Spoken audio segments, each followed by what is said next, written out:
I'd barely taken a step when I felt my phone buzz in my bag with a message coming through. I didn't need to look to know it was from Felix, because after I hadn't replied to the first 10 or so, they'd been coming through thick and fast. I was living on borrowed time because I knew I couldn't go for much longer without speaking to him. I knew he wouldn't let me. But I wasn't ready to have a conversation about why I'd run away. I wasn't ready to acknowledge my feelings. The feelings I had then, or the very unwelcome ones I had now, because I just couldn't cope with the strength at which they'd returned. And maybe it was because of the accident, or because they desperately wanted to be acknowledged this time around, but they'd crashed into me with an onslaught of emotion I didn't want, along with every single memory I'd ever had of Felix through the years.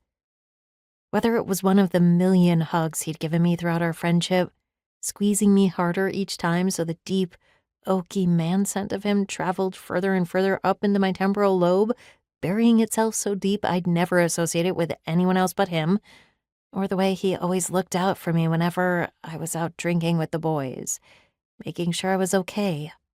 Or the necklace with a tiny diamond stethoscope charm he'd given me when I'd passed my intern's exams, the necklace I still wore to this day.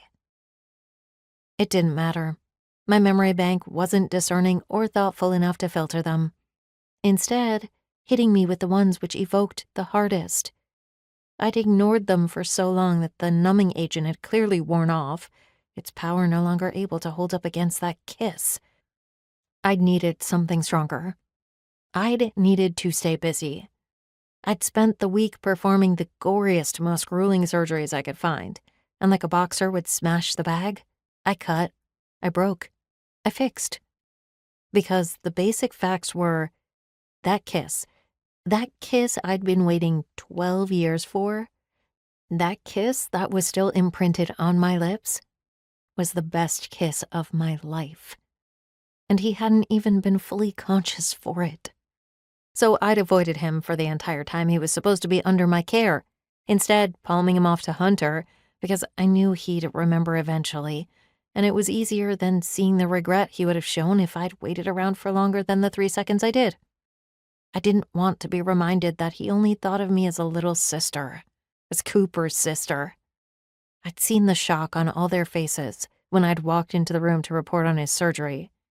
They still saw me as little Molly. And I didn't want to see it from Felix, too. It was hard enough seeing him while he was asleep, while I sneaked into his room like a total creeper. I finished my coffee and threw the empty cup in the nearest trash can. Before I walked into the hospital, the sliding doors opening for me as I passed the sensor.